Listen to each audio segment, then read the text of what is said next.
जीत क्या होती है बहादुर? क्या होती है बाबा?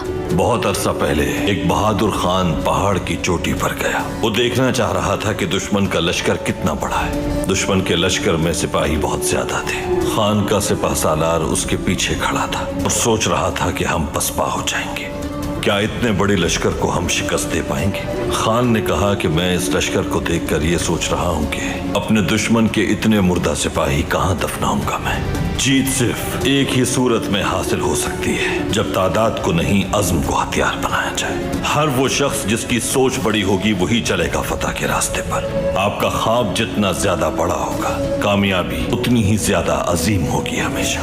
और बिलफर्ज तुम कामयाब ना भी हो पाए तो अपने बच्चों के लिए मिसाल छोड़ जाओगे, यहाँ तक कि वो फतह का परचम बुलंद करने में कामयाब हो जाए। क्योंकि नस्ल दर नस्ल मुंतकिल होने वाले अज़्म को कोई शिकस्त नहीं दे पाता कभी।